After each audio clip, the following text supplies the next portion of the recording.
하나님의 말씀 우리가 지난주에 다 하지 못해서 오늘 마지막 좀 하도록 하겠습니다. 매우 중요한 우리 고린도후서 12장 1절부터 10절까지인데요. 우리들이 지난주에 6절까지 했습니다. 오늘은 7절부터 10절까지의 말씀으로 그렇게 12장 1절에서 10절 말씀을 결론 지려고 합니다. 7절부터 10절까지 우리 합독해서 읽겠습니다. 여러 계시를 받은 것이 지극히 크므로 너무 자만하지 않게 하시려고 내 육체의 가시 곧 사탄의 사자를 주셨으니 이는 나를 쳐서 너무 자만하지 않게 하려 하십니다. 이것이 내게서 떠나가게 하기 위하여 내가 3번 주께 간구하였나니 나에게 이르시기를 내 은혜가 내게 족하도다. 이는 내 능력이 약한 데서 온전하여 짐이라 하시니라. 그러므로 도리어 크게 기뻐함으로 나의 여러 약한 것들에 대하여 자랑하리니 이는 그리스도의 능력이 내게 머물게 하려 함이라. 그러므로 내가 그리스도를 위하여 약한 것들과 능력과 궁핍과 박해와 번거를 기뻐하노니 이는 내가 약한 그때에 강하니라. 아멘.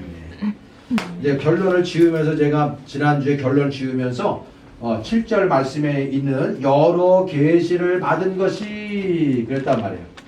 여러 계시를 받았다. 받았다. 그랬어요. 여러 계시를 받았다. 이게 무스테리온이에요. 무스테리온. 무스테리온. 여러분 이 무스테리온이라고 하는 말 자체가 이게 원래 secret이에요. secret. secret.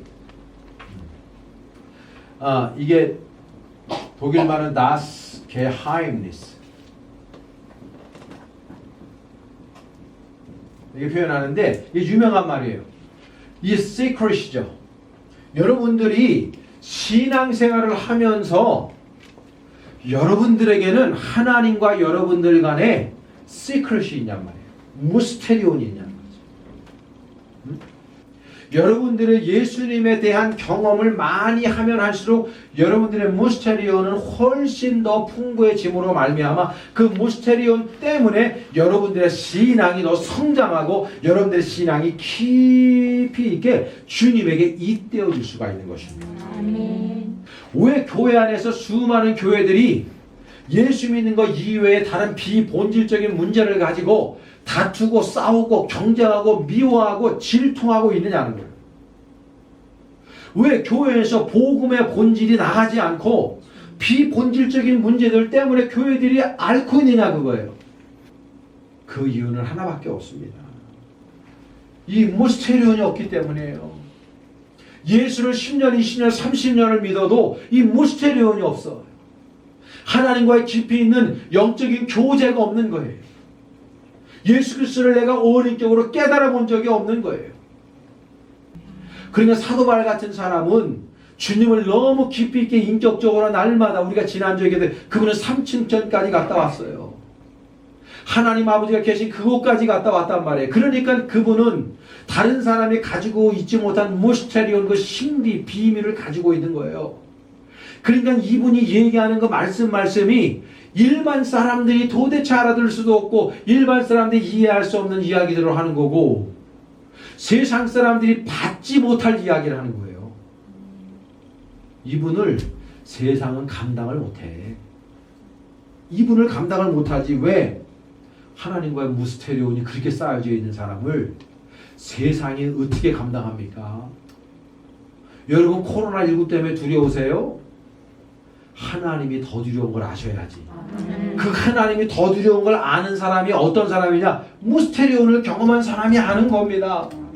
성령을 깊이 있게 체험한 분들, 예수 그리스도와 인격적으로 깊이 있게 교제한 분들, 이런 분들이 그거를 아는 거지. 이 하나님과의 이 비밀을 깨닫지 못하면 항상 신앙생활은 수박 겉핥기식으로 하는 겁니다. 그래서 성경에도 예수님 뭐라 그랬습니까? 뿌리를 바위에 올려놔야 되는데 모래 위에 집을 지으면 어떻게 된다고 그럽니까? 바람이 일고 창수가 홍수가 나오고 그러면 그거 넘어지는 거예요. 반석 위에 집을 줘야 되는데 그 반석이라는 게 무스테리온이에요. 무스테리온. 하나님의 이름, 예수 그리스도의 그 인격적인 이름, 그분을 내가 얼마만큼 경험했느냐에 따라서 우리들의 신앙생활의 양태가 완전히 달라진다는 걸 알아야 되고, 지금 그런 부분에서 오늘 본문에도 바울이 얘기하잖아요. 여러 계시를 받은 것이 지극히 크므로. 자기가 여기 보면 복수 형태로 나오잖아요. 무스테리온, 너무나 많은 무스테리온을 자기가 경험한 거예요. 주님 안에서. 주님과 인격적인 깊이 있는 교제를 나누니까 이분이 얼마나 아름답고 귀한 메시지를 지금 우리들에게 전해주고 있냔 말이에요. 그러면 이 바울의 이 메시지가 우리가 정말 뭐 다 이해할 수는 없어도 많은 부분 이해할 수 있으려면 어떻게 해야 돼요? 내가 여러분들이 주님께서 주시는 그 계시의 말씀, 그 무스테리온을 우리가 경험해야죠. 아멘. 그러면은 우리도 바울과 같은 것들을 이해할 수 있고 그렇게 행할 수가 있는 거예요. 그런 삶을 살 수가 있는 거예요. 자만하지, 교만하지 않게 하시려고. 그러면서 뭐라고 얘기하십니까 지금? 내 육체에 가시를 줬다는 거예요. 내 육체에. 육체에 가시. 이게 참 멋진 표현이에요. 이 육체의 가시라는 표현을 제가 헬라어 성경을 찾아보니까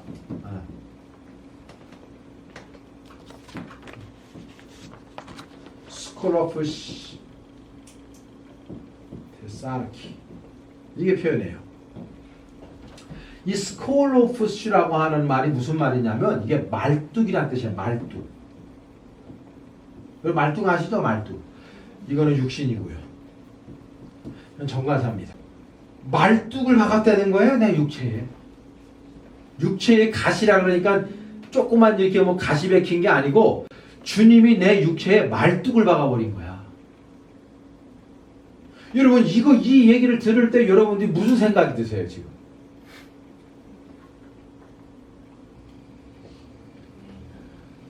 저는요 이 표현을 들을 때 예수님의 십자가가 생각이 나요. 이분은요 자신이 예수 그리스도의 십자가에 못 박힌 것처럼 그런 삶을 사는 거예요. 주님께서 주시는 응답이 오늘 8절에 나와요. 이것이 내게 떠나기를 위하여 내가 3번 주께 간구하였더니 9절 말씀에 뭐라고 되어 있냐면 내 은혜가 내게 족하도다. 하나님의 무스테리온이 지금 또 오는 거죠. 하나님과 인격적인 교제를 나누며 기도했을 때 하나님의 무스테리온이 또 오는 거예요. 내 은혜가 내게 족하도다. 그러면서 이 내 육체에 말뚝을 박으신 이유가 여기 나와요. 9절에 뭐라고 나옵니까? 이는 내 능력이 약한 데서 온전하여 짐이라 하시지라. 여러분 약한 부분이 있으시죠? 그런데 여러분들에게 있는 그 약함이 오히려 우리를 강하게 한대요. 왜 우리를 강하게 합니까? 내 약함이 예수님을 의지하게 만들기 때문이에요. 내가 연약한 것을 아니까 예수님을 의지하게 되는 거예요. 그러니까 예수님을 의지하니까 주님께서 그때부터 움직이시고 주님께서 나를 통해 역사하시니까 내가 강하게 되는 거예요. 내가 강한 게 아니라 주님께서 내 안에서 역사하시니까 내가 강함으로 그렇게 사역을 감당하게 되는 겁니다. 결론적으로 이분이 10절 말씀에 그렇게 말하지 않습니까? 그리스도를 위하여 약한 것들과, 제가 영어로 쓸게요. weakness. 다 복수형으로 나와요. 영어 성경에 in, 헬라어도 똑같습니다. in weaknesses. 내 약한 것들과 능력. 이는 생략하고 쓸게요. insult라고 되어 있습니다. 능력받는 것과 그리고 hardship. 궁핍과 그 다음에 persecution. 박해들과 그리고 곤고. difficulties. 이런 것들을 바울이 뭐라 하냐면 기뻐한답니다. 이런 것들을 기뻐한대요. 왜냐하면 내가 약한 그곳에서 예수님의 능력을 힘입어 내가 강하게 됨을 알기 때문이라. 여러분, 우리가 이 코로나19를 통해서 믿음이 약해져서는 아니 됩니다. 사탄이 바라는 거죠. 코로나19를 통해서 교회를 와해시키고 교인들의 신앙을 무너뜨리고 하나님과의 관계를 단절시키려고 하는 것이 사탄 마귀의 계계죠. 그거 우리가 무스테리온을 아는 우리들이 그걸 보고 하나님 아버지께서 코로나19를 통해서 우리 인류에게 주시는 그 메시지를 인터프리테이션, 영적으로 인터프리테이션해서 들어야 돼요. 그 경고의 말씀을 들으면서 이 코로나19의 교회가 흩어지고 더 안 나오는 것이 아니라 예수 그리스도의 그 은혜 가운데에 내가 약할 때, 인류가 약할 때, 이때가 곧 우리 인류가 특별히 믿는 그리스도인들이 지저시스트들이 강하게 되는 기회가 된다는 걸 여러분들이 빨리 잡으셔야 된다는 말씀입니다. 세상이 시키는 대로 하는 거 아닙니다. 하나님이 시키는 대로 해야죠. 하나님이 원하시는 걸 해야죠. 세상이 원하는 거 하는 거 아닙니다. 그 그리스도인이 아닙니다. 지저시스트가 아닙니다. 하나님이 원하시는 방식, 하나님이 요구하시는 삶의 방식. 우리는 예배에 목숨을 걸고 생명을 걸고 여러분들의 자리를 차지하시고 천국은 침노하는 자의 것이다. 여러분 기억하시고 날마다 더 분투하셔서 코로나19를 극복하고 그리고 우리가 더 믿음이 성장하는 우리 교회와 우리 교우들 될 수 있기를 주님의 이름으로 간절히 축원합니다. 기도하시겠습니다.